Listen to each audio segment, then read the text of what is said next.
مفتی طارق مسعود دامت برکاتہم جہلم تشریف لائے۔ اگر آپ کو یاد ہو، میں نے کچھ عرصہ پہلے ایک ویڈیو اپلوڈ کی تھی، میں نے اس میں کہا تھا کہ یہ جو علی مرزا چیلنج کر رہا ہے، علماء کو اس کے چیلنج میں آنے کی ضرورت نہیں ہے، اس لیے کہ پیاسا چل کے جاتا ہے پانی کے پاس، کنویں کے پاس، نہ کہ دریا چل کے آتا ہے پیاسے کے پاس۔ تو ضرورت علی مرزا کو ہے اصلاح کرنے کی۔ اور ساتھ میں نے یہ بات کہی تھی، آپ اس کلپ کو سن سکتے ہیں۔ میں نے کہا تھا اگر کوئی عالم دین، اور خاص طور پر میں نے کہا تھا اگر مفتی طارق مسعود اس کا جواب دینے کے لیے آ جائیں تو یہ ان کا ظرف ہے۔ اور وہی ہوا کہ مفتی صاحب نے اپنا ظرف دکھایا اور اس کے لیے کراچی سے چل کر جہلم میں آئے۔ کراچی سے جہلم کا سفر کس قدر تکلیف دہ ہوتا ہے اور کتنا ٹائم لگتا ہے، چونکہ میں کراچی کا سفر کر چکا ہوں، مجھے اس کا اندازہ ہے۔ لیکن علی مرزا، تم نے اپنا تکبر اور غرور اور شیطنت اپنی کو واضح کر دیا۔ تمہیں چاہیے تھا کہ مفتی صاحب جہلم میں تشریف لائے، آپ ان کا استقبال کرتے، آپ ان کی شایان شان ان کو عزت دیتے کہ وہ اتنی دور سے چل کے آپ کے پاس آئے ہیں۔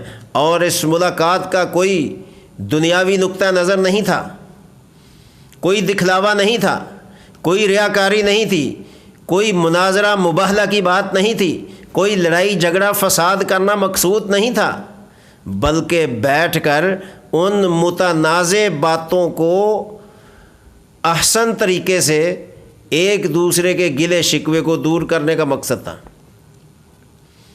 کہ آپ نے جو بار بار اپنے دعووں کی سچائی کے لیے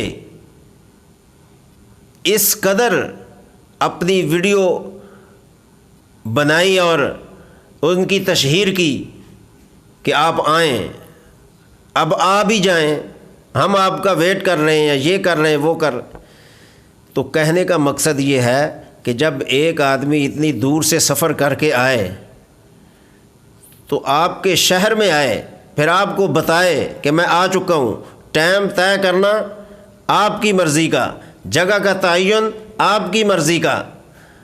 تو مفتی صاحب نے تو سارا کچھ آپ کے گود میں ڈال دیا تھا کہ جیسے آپ کہیں۔ آپ ان کو 2 دن کا ٹائم دے دیتے، ہفتے کا دے دیتے، 2 ہفتوں کا دے دیتے، جب آپ آرام سکون سے بیٹھ سکتے تب ان کو ٹائم دے دیتے۔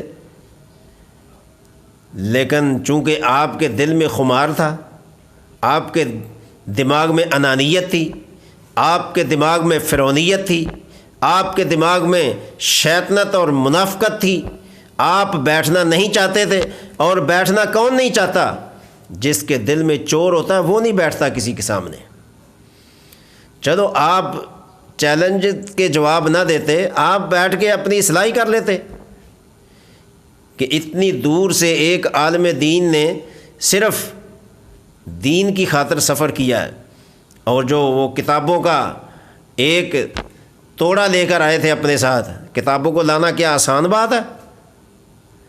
صرف آپ کی باتوں کا جواب دینے کے لیے آپ علمی روحانی مجرم ہو قوم کے، جن لوگوں کو آپ نے الو بنایا ہوا ہے، جن لوگوں کو آپ نے جہالت کی پھکی دے کر ان کو اپنے ساتھ ملایا ہوا ہے، اور ان کو طرح طرح کی باتیں کرتے ہو، آپ ان کے مجرم ہو۔ اور علی مرزا کے چاہنے والوں، تمہیں بھی تھوڑی سی حیا کرنی چاہیے کہ ایک ایسے بندے کے پیچھے لگے ہیں جس کا اپنا علمی شجرہ ہی ٹھیک نہیں ہے، وہ عوام کو جہالت کی پھکیاں دیتا پھر رہا ہے، اور بڑی ڈھٹائی سے آپ کہتے ہو کہ میں نے فلاں کو علمی پھکی دے دی۔ وہ علمی پھکی تو تب دو جب آپ کا کوئی علمی شجرہ ہو۔ آپ علمی پھکی دینے کے قابل نہیں ہیں، آپ جہالت کی پھکیاں دیتے ہو، آپ شیطنت کی پھکیاں دیتے ہو لوگوں کو گمراہ کرنے کے لیے۔ اور جو لوگ اس کو سن کر اپنا ایمان عقیدہ غلط کر رہے ہیں، ان کو میری گزارش ہے کہ خدا کے لیے کسی ایسے مستند عالم دین کی باتیں سنیں کہ جو آپ کو اللہ اور اللہ کے رسول صلی اللہ علیہ وسلم تک پہنچائے۔ آپ ایسے کتابی علماء کی باتیں سن کر آپ دین کی پٹڑی سے مت اتریں۔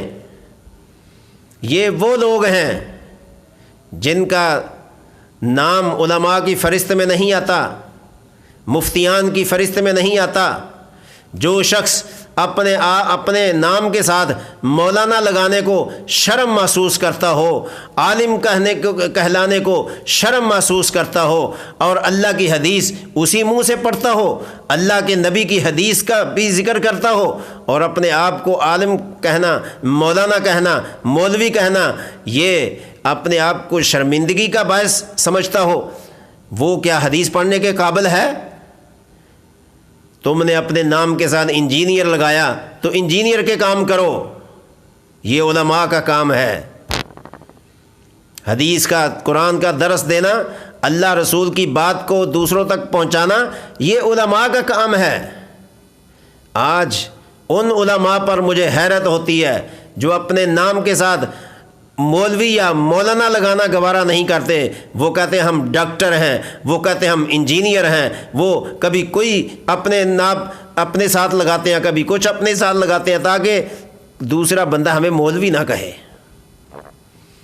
تو جب تمہیں نام مولوی سے اتنی شرم ہے تو مولویوں جیسے کام کیوں کرتے ہو؟ پھر یہ قرآن و حدیث کا درس مولویوں کے ذمہ رہنے دو۔ آپ ڈاکٹری کریں، انجینئرنگ کریں، آپ جس چیز کا آپ کو شوق ہے اپنے نام کے ساتھ لگانے کا، پھر وہ کام کریں۔ تو لہٰذا پوری دنیا نے دیکھا کہ مرزا علی مرزا اپنی بات میں جھوٹا نکلا، اپنے دعووں پہ جھوٹا نکلا، جھوٹی کرامت کا دعویٰ کرتا رہا کہ اگر مفتی صاحب نہیں آئیں گے تو یہ میری کرامت ہوگی۔ بھئی تم جیسوں کو کرامت اللہ تعالیٰ دیتا ہے، یہ منہ اور مسور کی دال کرامت والی؟ تمہیں تو کرامت کی کاف کا نہیں پتہ، تم کہتے ہو کہ میری کرامت ہوگی۔ کرامت کا اظہار اور کرامت کا ظہور ہونا یہ اولیاء اللہ کے ساتھ خاص ہے، اللہ کے نیک بندوں کے ساتھ خاص ہے۔ تم جیسوں کی کرامتیں ظاہر نہیں ہوتی۔ ہاں، ایک طرح کی کرامت تمہاری ہو سکتی ہے، جیسے مرزا قادیانی کی جھوٹی کرامتیں ہیں نا، جیسے آپ دعوے کر رہے ہو، کبھی کوئی دعویٰ کر دیتے ہو، کبھی کوئی دعویٰ کر دیتے ہو۔ اسی طرح مرزا قادیانی نے بھی دعوے کیے تھے، اس نے کہا میں مجدد ہوں، میں مسیح موعود ہوں، اور میں جناب علی ذلی اور بروزی نبوت اور نبی ہوں۔ یہ مختلف قسم کے، کبھی اس نے کہا میں مہدی ہوں، کبھی اس نے کچھ کہا، کبھی کچھ کہا۔ آپ کے بھی یہ دعوے چل رہے ہیں۔ وہ مرزا بھی اپنے ان باتوں کو الہام کہتا تھا، کبھی کرامت کہتا تھا۔ یہی حال آپ کا ہے، آپ بھی یہ کام کر کے اپنی کرامتوں کا ظہور کرنا چاہتے ہیں۔ خدا کے لیے اپنا عقیدہ ٹھیک کریں۔ صحابہ کرام کے بارے میں، بالخصوص حضرت امیر معاویہ رضی اللہ تعالی عنہ کے بارے میں، اگر آپ کا عقیدہ ہی بنیادی طور پر ٹھیک نہیں ہے، آپ تو بات کرنے کے قابل نہیں ہیں۔ یا تو کہیں کہ میں بغیر عقیدے کے بات کرتا ہوں، کبھی آپ شیعوں کی بات کرتے ہیں، کبھی آپ قادیانیوں کی بات کرتے ہیں۔ شمس بھائی کے ساتھ بیٹھنا آپ کو گوارا تھا کیونکہ وہاں آپ کا مطلب تھا، آپ کو وہاں کئی قسم کے مطلب تھے جو آپ نے حاصل کیے۔ لیکن ایک عالم دین کے ساتھ بیٹھنا، کیا آپ کو شرم آتی ہے؟ یا آپ کے جھوٹ کا پلندہ اور اس کا شرازہ بکھرتا نظر آتا ہے؟